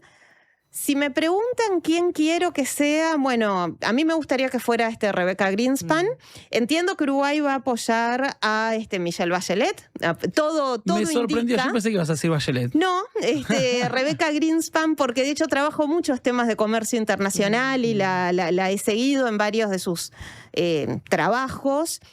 Tuve oportunidad de dialogar con ella el año pasado, también con María Fernanda Espinosa el año anterior, en ambos casos en Doha, en Qatar, y creo que son muy buenas candidatas, cualquiera de las dos. Yo hoy preferiría a Greenspan, creo que es la que ha hecho mejor esta campaña que se financia con fondos propios, de hecho ellos lo tienen que declarar, o sea, realmente están jugando un mundial, como decíamos, muy importante, tienen que estar muy convencidos de lo que van a hacer. Yo espero que sea una mujer, espero que sea latinoamericana. Espero también, pero ya en un segundo escalón, que sea Rebeca Grynspan. Creo que va a ser muy buena secretaria general. Y ver el cambio. Claro. Y llegan a una ONU que necesita, por supuesto, muchos cambios y con muchos desafíos. Llegan a una ONU con muchos desafíos, a una ONU, en el momento de mayor escepticismo del multilateralismo y mayor descreimiento del derecho internacional. Incluso por quienes coadyuvaron tanto para crearlo como es Estados Unidos, que tú lo mencionabas, Brian. Tenemos que ir cerrando, pero te voy a hacer una para que, no sé si por sí o por no, pero bien breve y bien concisa, porque tenemos que cerrar y queda abierta la invitación y vamos a volver a invitarte, por supuesto, Magdalena, más adelante para seguir charlando sobre estos temas que tan relevantes son en la política y la geopolítica internacional. Pero en concreto, porque vos recién mencionabas algo, ¿sos optimista o pesimista en relación al derecho internacional y a estas instituciones y organismos en su rol de estabilizadores de la situación global? Por naturaleza siempre voy a ser optimista porque creo que el ser humano tiene capacidad de generar cambios y cambios que sean positivos, y el derecho internacional ordena el escenario internacional y necesitamos ese orden para poder viajar con cédula a Argentina, para que este vaso que se ha importado pueda llegar a Uruguay sin problemas, para que se concrete la primera exportación de merluza en base al acuerdo Mercosur-Unión Europea, que tendrá las críticas que le podamos hacer, que son muchas, pero que se concrete según las normas jurídicas. Sigo creyendo en el derecho internacional. Muchísimas gracias, Magdalena. La seguimos la próxima y gracias por haber venido a Para en el Mundo. Un gusto. Muchísimas gracias, Magdalena. Vamos a un pequeño corte y ya venimos con nuestros amigos politólogos ya acá en estudio también. Para en el Mundo. Puesta al aire, Alejandro Correa y Joaquín González. Asistencia de producción, Francisco Muso. Estamos en todo lo que haces. Si querés saber todo sobre tu consumo, descubrí la app UTE Clientes. Podés conocer tu consumo en cualquier momento, hacer trámites, consultar tus facturas y mucho más. Descárgala ahora. UTE. Avanzamos con energía. Hubo un momento en que todo era incertidumbre. Y mientras muchos esperábamos respuestas, Gonzalo Moratorio trabajaba para encontrarlas. Su aporte ayudó a Uruguay a enfrentar la pandemia. Hoy, Gonzalo necesita de nosotros. Colabora con el colectivo solidario en locales Habitat o a través de la app. Protege y embellece tus maderas con protectores de maderas Farben. Tecnología de última generación al servicio de tu propósito. Con acción fungicida, protege de los rayos UV y es hidrorrepelente. Indicados para maderas en interiores y exteriores. Ideales para puertas, ventanas, portones, muebles de jardín y decks. Protectores de maderas Farben. Encontralos en tu pinturería o ferretería de confianza. Hola, ¿estás pensando en el mundo? Estás bien. Estás en la Diaria Radio 97.9. Este año viajá por Uruguay de punta a punta con Redpagos. Participá y ganá una escapada para 2 personas, todo incluido. Desde Artigas hasta Montevideo. Vos elegís el destino. Registrate en ganarestamascerca.com.uy y suma chances pagando en locales de Redpagos o en Mi Redpagos. Redpagos, más cerca. Ver bases y condiciones en ganarestamascerca.com.uy. Este 2026 hay mucho en juego y por eso TCC se la juega con todo. Tenés 3 nuevas señales con los 104 partidos del Mundial, Libertadores, Sudamericana, FIBA, Ligas Europeas y más. Jugá con TCC desde 1.065 pesos por mes. Además, disfruta el pack América y el Mundo con señales argentinas. Informate ahora llamando al 2410-1616 o en tcc.com.uy. TCC, todo el deporte a un precio increíble. Subí el volumen. Subí el volumen. La Diaria Radio está en el Mundial. Este lunes desde las 17. Uruguay-Arabia Saudita. Contacto desde el estadio, la previa, el relato, el comentario y el análisis en vivo desde Enriqueta con el equipo de deportes de La Diaria y por decir algo. Subí el volumen. Subí el volumen. La Diaria Radio está en el Mundial. Una presentación de Antel, DirecTV, Bro, Megal y UTE. Para en el Mundo. Me quiero subir.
Volvemos a Par en el Mundo. Ya estamos acá con Valeria Bonomi, Federico Musto, politólogo, que nos ayudan a entender un poco varias manifestaciones, dinámicas de las extremas derechas en este ciclo. Y hoy nos van a hablar sobre el partido alemán AfD, un sector de extrema derecha que actualmente es la tercera fuerza más importante en el Parlamento alemán. Vale, Fede, ¿cómo están? ¿Todo bien? ¿Cómo van llevando ese pre-invierno?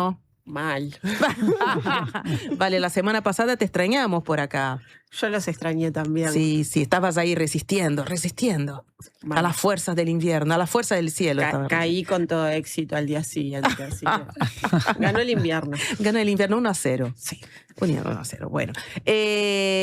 Hablamos sobre AfD. ¿Cómo surge ese partido? Principales ideas. Sí, además porque un fantasma que se habló muchas veces a nivel mediático y a nivel general de el temor a que esta ultra extrema, ¿cómo le vamos a llamar a estos? Seguro que derechitas, ¿no? Bueno, no, estos no, estos son mucho más que derechitas, estos son mucho más que derechitas, pero se ha hablado mucho en términos de, bueno, se van a comer a todos, van a ganar, van a estar liderando, es un peligro o no sé, ahora veremos, en principio parecería que sí.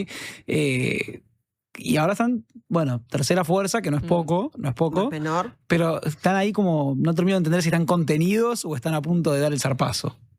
Bueno, vienen acumulando, ¿no? Vienen de a poquito tejiendo. A ver, cuéntenos entonces cómo surgen, cómo aparecen. Bien, bueno, este partido que se llama AfD, que es un acrónimo, en alemán, no lo voy a pronunciar en alemán por varias razones. O traducilo, Lo no pasa iba nada. a decir Bien. efectivamente en castellano, que es Alternativa para Alemania. Bien.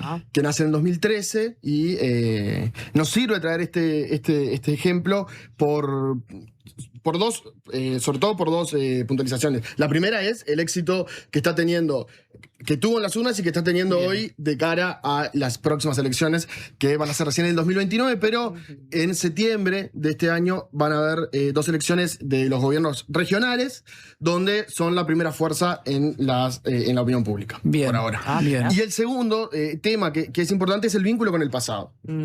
Es el vínculo que va a tener, o que tienen estos movimientos de ultraderecha en Alemania, particularmente por lo que ha sido el pasado y el vínculo con el nazismo. Entonces, nos va a servir este partido por esas dos razones. Bien.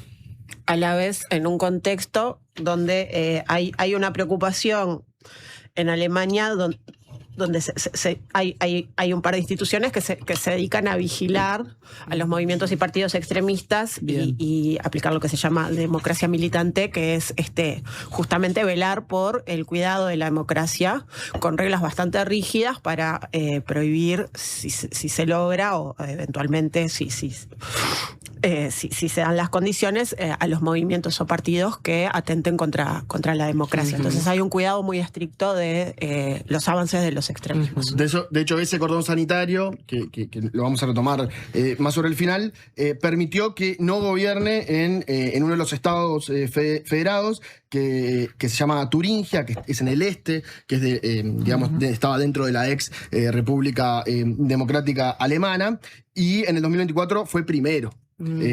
AfD ganó las elecciones, pero cuando se hizo la composición del gobierno, funcionó este cordón sanitario para que la coalición de otros partidos permitiera obtener más bancas en el Parlamento Federal para tener a otro líder y que no sea de AfD. O sea, este crecimiento y la importancia a nivel electoral se está haciendo fuerte ya hace un par de años. Un partido que se funda en el 2013. Claro, es relativamente joven, menos de 15 años tiene. Es un partido nuevo, pero coincide en cierta medida también con esta efervescencia de los movimientos de extremas derechas, ultraderechas, post-crisis del 2008, que en Europa impacta. ¿No? La crisis financiera de Estados Unidos y Europa da sus frutos con el surgimiento de estos partidos, o el resurgir. O sea, un surgimiento del descontento. Exacto.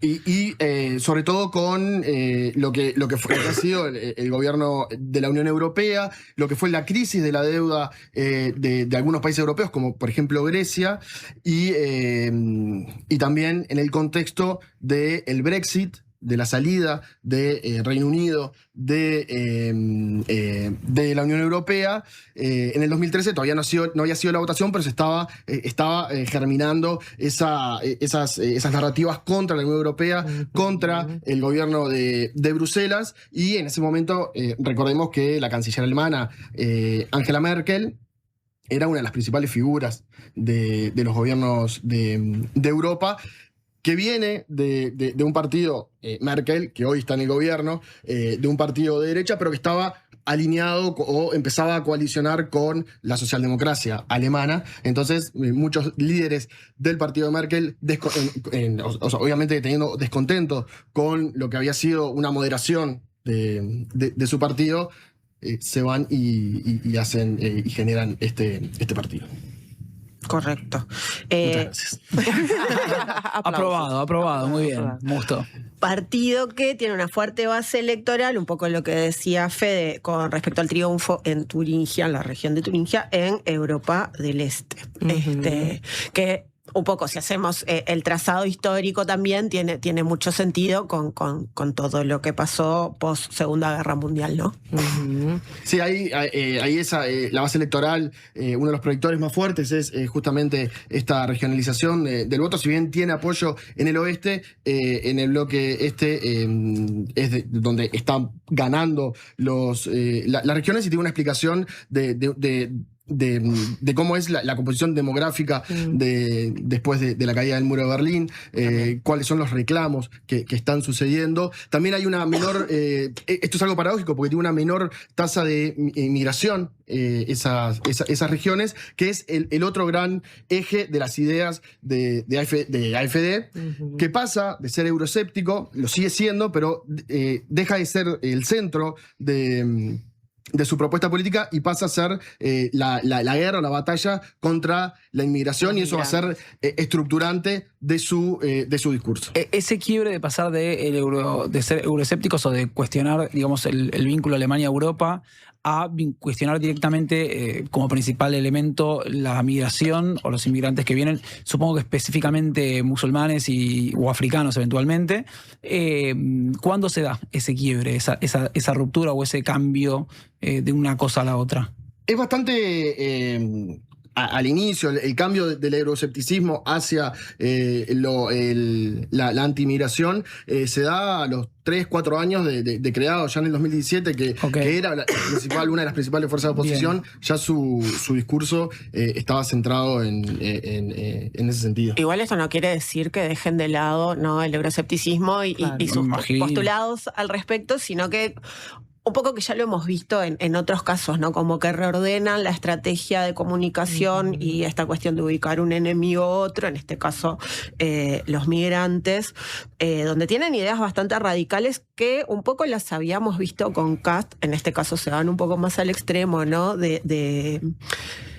De hacer planes de remigración o de que las personas migrantes se vayan de Alemania. O sea, es bastante extremo en ese sentido sus propuestas, ¿no? Incluso hasta segundas generaciones de familias migrantes, habiendo nacido en Alemania, teniendo nacionalidad, igual no se los considera alemanes completos o 100% alemanes, y entran dentro de las propuestas de AfD para expulsar dentro de las vías de la ley, en teoría, a las personas migrantes. Claro. Dentro de las propuestas, en ese sentido, de estas posturas xenófobas y claramente islamófobas, por ejemplo, dicen que quieren introducir un sistema de inmigración por puntos inspirado en el sistema japonés, que garantice la admisión únicamente de personas cualificadas dispuestas a integrarse. Hay una crítica al multiculturalismo. Quieren hacer respetar las tradiciones y la raíz... la cultura alemana. La cultura alemana. Algo que está bastante presente en casi todas las extremas o ultraderechas en nivel global. Digo, lo tiene Estados Unidos, lo tiene Chile, lo tiene en diferentes lugares. No es ninguna novedad. Hay una cuestión más de matices en las formas de presentar y también esta cuestión de ordenar prioridades, ¿no? Lo que veíamos, por ejemplo, en Milei con la batalla cultural, ¿no? La cuestión quizás principal son las cuestiones del feminismo, la agenda de los lobbies LGBT y demás. No ponen la migración como primer punto, si estas derechas europeas lo ponen en un lugar prioritario. El problema, que esto conectando con la última parte, que era el de la memoria y el vínculo con el nazismo, el problema que tiene esto es que quieren que la justificación de la ciudadanía sea en base a la raza y en base a una cuestión identitaria del Estado alemán. Y en ese sentido, otros países que tienen este nacionalismo más radical pueden apelar a pasados de grandeza imperial o de soberanía histórica, pero la memoria del periodo nacionalsocialista del 33 al 45 en Alemania funciona como un pilar ético fundacional de la República contemporánea. Hay un intento de superar ese pasado, por lo cual hacer que la ciudadanía tenga estos criterios bastante restrictivos y racistas choca con la base misma de lo que es la actual República Alemana. Por eso es una contradicción que en Alemania se da muy fuerte.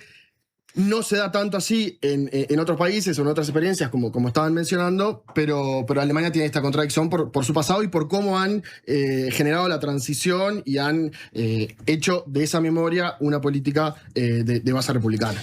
Bien, si les parece, Fede, vale, les propongo que vayamos a una pequeña tanda y ahora nos metemos de lleno en todas las ideas que representan, pero también en los resultados electorales que han tenido y que se estima eventualmente que tengan en estas elecciones regionales.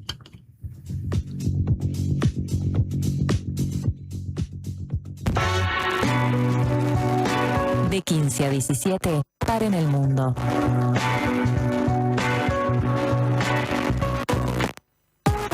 Primero está la tierra, el origen, la esencia, lo que es único y propio de una localidad remota en la inmensidad del mundo. Después, la tradición y la historia, lo que cuentan los que entienden de los ciclos y tiempos de la naturaleza. Al final está el cuidado y el respeto por todo ese recorrido. 6 montes, cafés del mundo tostados en Uruguay. Te esperamos en nuestra tienda en Rivera 2208, esquina Polié, o en la web. Gracias por escucharme. Muchas gracias por explicarme. Gracias por toda la ayuda. Estas son palabras recientes de nuestros pacientes, pero los agradecidos somos nosotros, porque tu elección nos hace superarnos cada vez más y ser la mutualista con los mejores profesionales del país. En junio, si tu número de cédula termina en 6, venía un nuevo CASMU. Afiliate en nuestros locales, en la web o a través del 1444. CASMU, estamos para cuidarte. Consulte las condiciones. Cobertura total de asistencia médica. Hola, ¿estás formando tu propia opinión? Estás bien. Estás en la Diaria Radio 97.9. Que no te dé lo mismo a quién llamar cuando te quedas sin gas.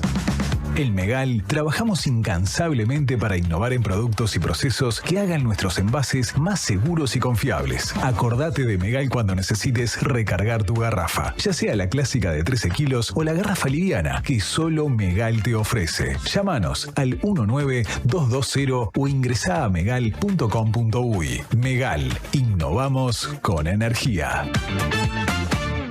¿Qué es mejor? ¿La hamburguesa o el choripán? ¿La Rambla o el Parque? Nosotros no sabemos. Lo que sí sabemos es que para cobrar tu sueldo, mejor en tu banco. Es mejor porque abrís tu cuenta 100% online y porque tenés la nueva tarjeta internacional Bro Recompensa Mastercard Débito. También es mejor porque tenés adelanto de sueldo sin intereses. Y es mejor porque tenés la seguridad y confianza de siempre en el banco de siempre. Abrí tu cuenta sueldo a través de eBrow. Te lo repito, tu sueldo mejor en tu banco. Banco República, nuestro banco país. Infórmese sobre la garantía de depósitos en su institución de intermediación financiera o en www.copap.org.uy o vía infocopap@copap.org.uy. Paren el Mundo. Me quiero subir.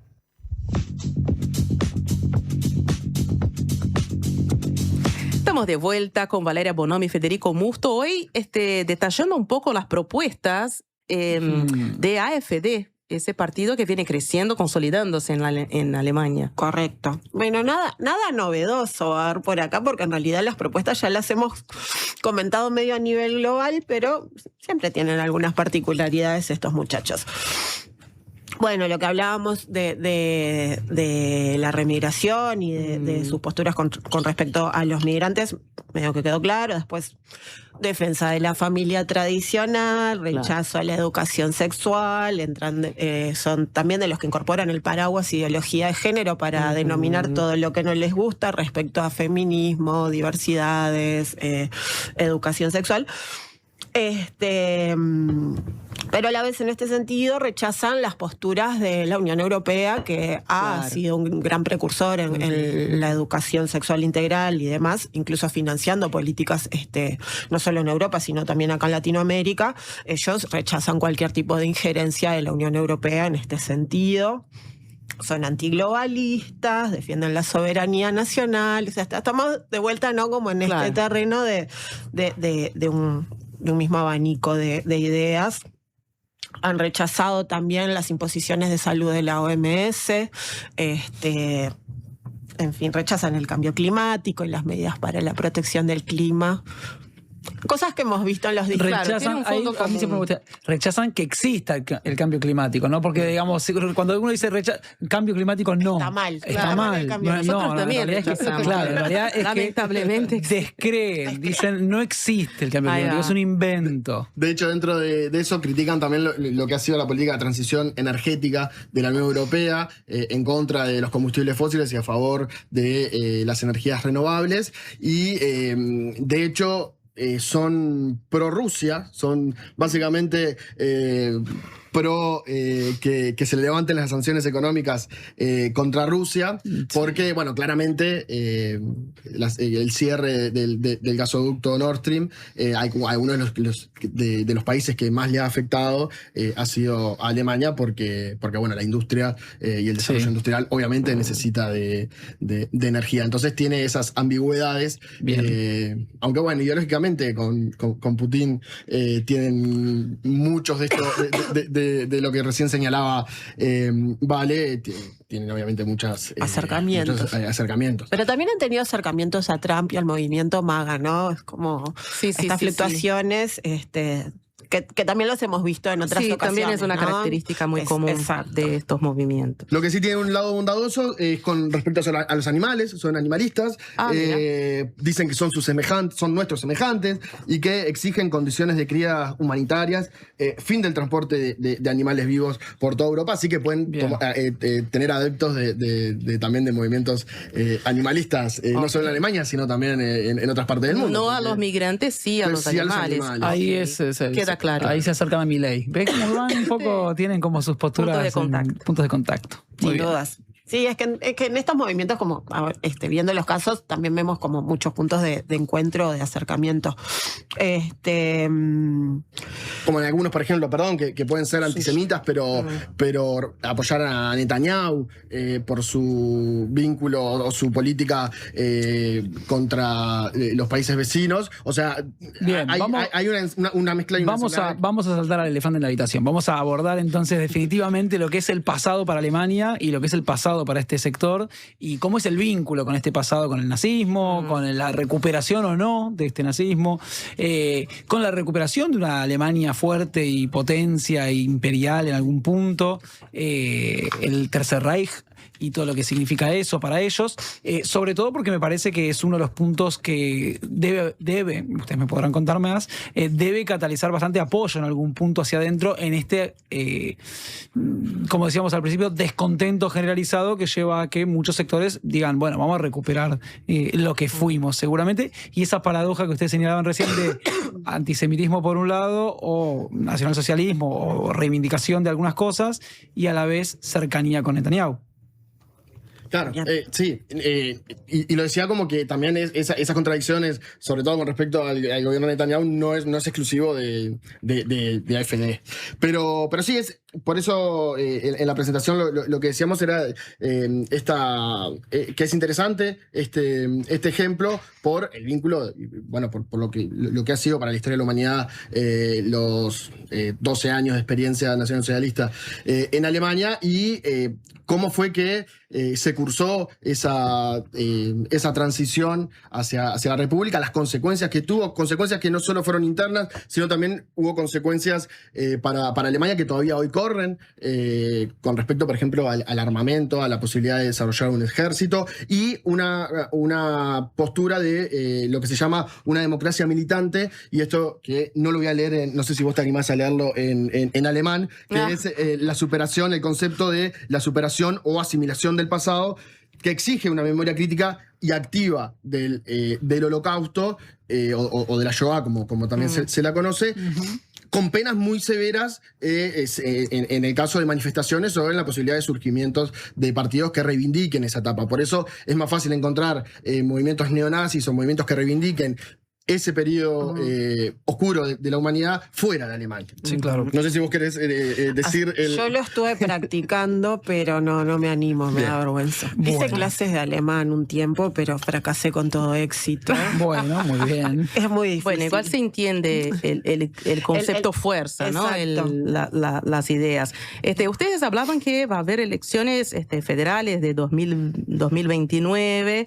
¿Y cómo viene pintando la cosa? Y viene pintando muy bien para la AfD. Para ellos. Sí. Hay proyecciones que lo posicionarían como primera fuerza. Las proyecciones son de ahora, falta mucho, ¿no? Es como muy difícil aventurar. No hay que dejar más que la ciencia política proyecte tanto a futuro, ni que proyecte a futuro. Pero están pisando un 30% de preferencia, lo cual también es una señal interesante para entender este momento ahora y no quizás pensar en cómo se va a conformar el claro, en 2028 Parlamento, ¿no? Todos tomados por sorpresa, digamos. Correcto. Pero sí se proyectan como primera fuerza. En este momento son la tercera, o sea, tampoco es que estén muy lejos. No. Son una fuerza de importancia. Sí. Recordemos que en las primeras elecciones, para hacer un breve repaso de los resultados electorales, en la primera que se presentaron en el 2013, no superaron el 5%, que es el umbral que tiene Alemania para poder ingresar al Parlamento. Al Bundestag.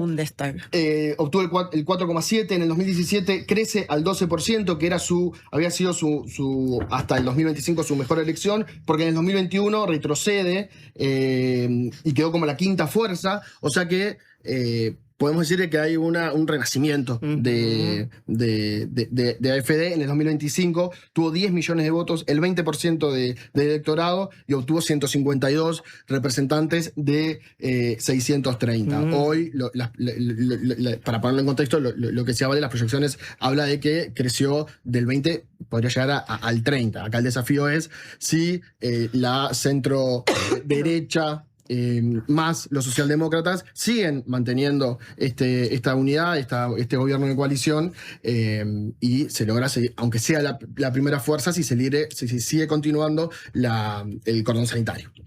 Iba a eso. Acá es importante pensar también en los cordones sanitarios, que justamente no viene sucediendo a nivel de otras experiencias de extremas derechas o ultraderechas, que es que los partidos tradicionales de derechas terminan aceptando ciertas lógicas o corriendo sus postulados más hacia la derecha y dan entrada a estos movimientos, ¿no? Pactando para lograr espacios de poder.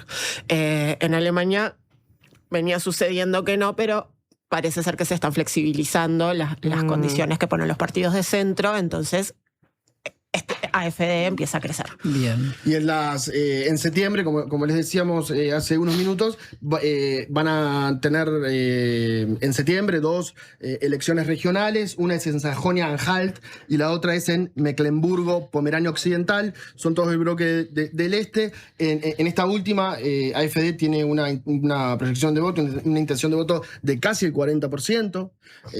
Ahí seguramente hay que ver cómo sea el reparto, pero tal vez pueda lograr llegar al gobierno regional. Y en Sajonia está en el 35% aproximadamente. El candidato es Ulrich Seigmund, de 35 años, que bueno, hoy es una estrella de TikTok. Conecta mucho con la juventud a través de las redes sociales, algo que no es nuevo, no es novedoso para... no solo para las ultraderechas, sino en este contexto histórico. Y el esta sección regional de la AfD ha sido observada por la Oficina para la Protección de la Constitución, que es una especie de servicio de inteligencia alemán que vela por esto que recién hablábamos, de esta militancia, democracia militante y de estar atendiendo a grupos que puedan destruir la democracia desde adentro, y lo han calificado a esta sección de AfD, de Sajonia-Anhalt, como extremistas de derecha. Y bueno, siempre se está coqueteando con la posibilidad de que sean prohibidos si son demasiado extremistas. Casos que, situación que ha existido a lo largo ¿Ya se prohibió otras agrupaciones, otros partidos en Alemania? Han habido intentos, tengo mis dudas con el NPD, que tampoco lo voy a pronunciar en alemán por obvios motivos. Pero sí, esta oficina que nombra Fede, la Oficina Federal de Protección a la Ley Fundamental, trabaja como en convergencia con otra oficina más, la BFB, junto con la LFB, que son ambas justamente mecanismos de inteligencia para ver los movimientos extremistas.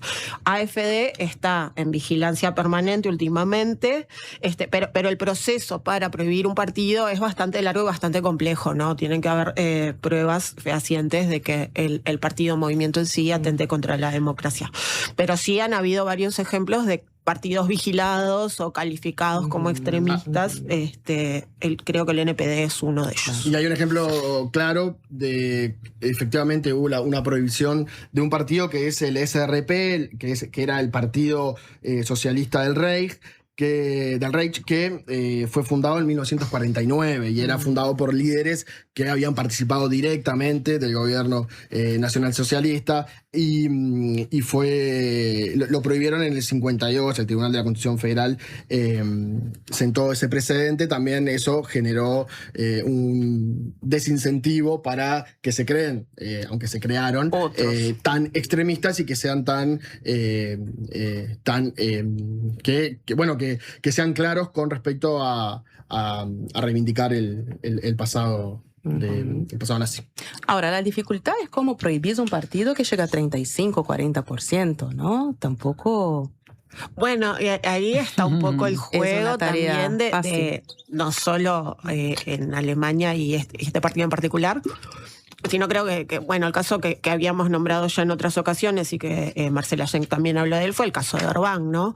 Como entrar vía democrática a los espacios de poder y después empezar a destruirlos, a aplicar restricciones, a cortar derechos, etcétera, etcétera.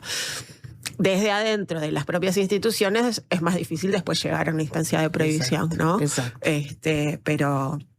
Pero en estas estrategias las extremas derechas han sabido ser muy hábiles también. Exacto. Y sigue bajo vigilancia. Ustedes trajeron también bonus track, o sea, contenidos para profundizar. Sí, hay un podcast que tiene una pequeña serie de, creo que son 4 episodios, se llama Epidemia Ultra, el podcast en general, que lo hace un argentino, Franco de Ledone. Y tiene una serie de 4 capítulos, en particular de Alemania, y habla como de varios puntos que tocamos medio por arriba acá nosotros, que pueden escuchar para profundizar. Está en todas las plataformas. O sí, Epidemia Ultra. Franco es un politólogo argentino que tiene la particularidad que ha estudiado su doctorado y su postdoctorado en Alemania, y su especialización son las ultraderechas. Habla sobre las ultraderechas en todo el mundo. El podcast trata de eso, pero es interesante que él trabajando, que su objeto de estudio está vinculado directamente con Alemania, por eso lo queríamos traer para invitarlos a que lo escuchen. Excelente, genial. Bueno, damos las gracias, los esperamos la semana que viene. Valeria Bonomi, Federico Musto, un lujo. Una muy buena clase sobre AfD. Estaré vigilante yo también, ¿eh? Todos tenemos que vigilar. Todos hay que estar atentos. Atentos. Vamos a un corte y ya venimos. Ya. Paren el mundo. Conducción, Denis Mota y Brian Majlin. Desarrolla las habilidades que estos tiempos exigen y transforma cada desafío en una oportunidad. La Escuela de Posgrado de la UCU te ofrece maestrías en Educación, Salud, Políticas Públicas, Ciencia de Datos y Estudios Organizacionales. Escuela de Posgrados de la Universidad Católica del Uruguay. Un mundo de oportunidades. ¿Usted sabe por qué nos siguen eligiendo? Porque somos credibilidad, confianza, contención y compañía calificada. Porque además le brindamos a los socios más de 20 talleres multitemáticos en la Fundación SECOM destinados a promover la calidad de vida y muchos beneficios más. Porque estamos para usted las 24 horas, los 365 días del año. SECOM, primer servicio de compañía de Uruguay y del mundo. Una conversación informada. La Diaria Radio 97.9. Durante mucho tiempo pensamos que la salud era solo el cuerpo, pero para estar bien es mucho más que eso. Es dormir tranquilo, es poder hablar con alguien cuando algo te pasa, es pedir ayuda cuando la necesitas.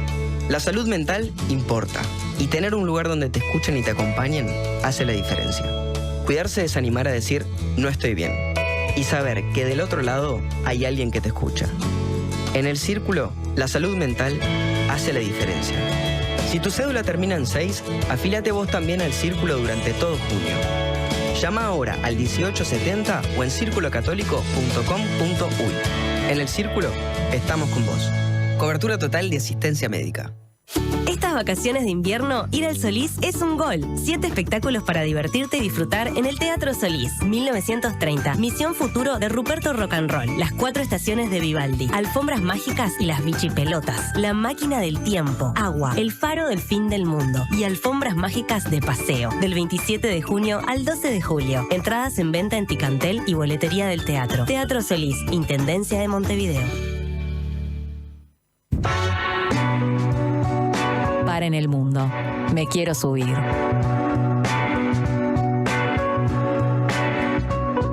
Invictos en Europa, invictos en América. Del mundo son campeones, de América lo son. Los mismos que en Colombia, el campo de New York. Vaciaron victoriosos el patrio pabellón. El pueblo de Francia en las Olimpiadas aplaudió entusiasta su triunfo mundial. Y hoy es Sudamérica la que alborozada. Mira, hay disputa acá por las estrellas de Uruguay, por favor. Yo el viernes vine con un buzo argentino. Sí. O el jueves, no me acuerdo ya qué día. Sí, pero tenía 2 estrellas. Tenía sí, 2 estrellas porque positivo. La humildad ante todo. Positivo. Y acá Alejandro Correa dice que Uruguay ya tiene 5 estrellas. Brian, mi querido, ¿te puedo dar un consejo como uruguaya de 20 años de adopción? Cuidado. Cuidado. Amigo. No, pero 5 dijo. Yo 4 no te metas con las estrellas. Mira, Fran se ríe. No te metas con las estrellas de Uruguay. Con las 4 estábamos bien, pero 5 dijo. No sé dónde fue la quinta, pero bueno, está bien, yo qué sé. Bueno, pero acá escuchamos uruguayos campeones de América y del mundo. Ya estamos con toda la energía para las 7 de la tarde. Transmisión y previa ahí desde Enriqueta, la diaria. Y vamos a leer algunos mensajes de nuestra audiencia que ya está con el corazón a las 7 de la tarde, pero sigue un poco con nosotros. Dice Emily, qué bolazo eso de restringir las redes sociales cuando las infancias miran pornografía desde los 11 o 12 años. Bueno, ese es el esfuerzo, ¿no? Justo que por ahí capaz que... El intento de restringir. No igual fue interesante, hay algo que no dijimos antes, pero que en la presentación Keir Starmer, ¿qué nombre? Dijo, sí, complicado. Dijo que él... Ante los que dicen, por ejemplo, bueno, ¿qué vamos a andar prohibiendo? Si igual los chicos lo van a usar igual, es difícil prohibir y demás. Él dijo, es medio ridículo porque que un menor de 18, por ejemplo, consiga eventualmente alcohol, por ejemplo, y pueda tomar, no implica que vamos a dejar de regularlo o de controlarlo o de prohibirlo. Entonces él dice, mira, a nosotros nos parece que esto hay que regularlo y hay que prohibirlo. En este caso, las redes sociales en particular, que alguno después lo pueda hacer y que alguno igual logre vencer las regulaciones que por otro lado le piden a las propias y la verificación de edad que le van a pedir a las plataformas, no implica que debamos dejar de intentarlo, sino todo lo contrario, porque el malestar que ya saben que generan y provocan, sobre todo en temas de salud mental en justamente infancia y adolescencias. Exactamente.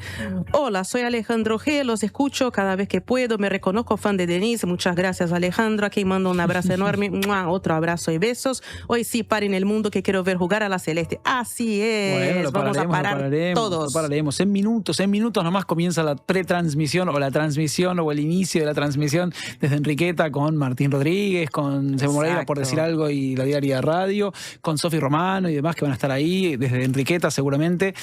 Yo te voy a hacer una mínima actualización de la situación. Otro partido que se está jugando hace unos días. De la situación en Perú, donde el conteo, están sacando votos de debajo de las piedras, mira lo que te digo.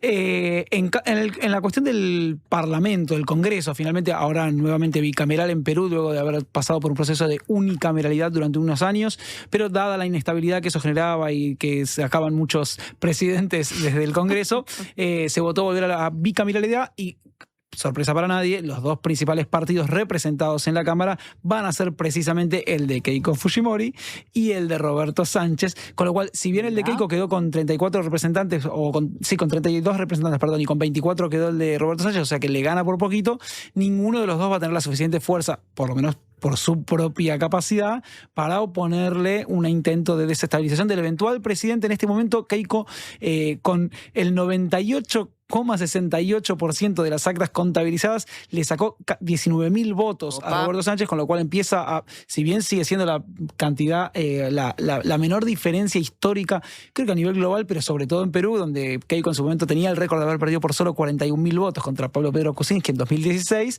Bueno, en este caso, cuando quedan solamente 1.219 actas impugnadas o siendo revisadas en la Junta Electoral, veremos, porque pendientes no queda ninguna, solamente están revisando las que fueron señaladas para impugnación, y veremos si eventualmente se configura esta tendencia de forma definitiva y Keiko es eventualmente anunciada.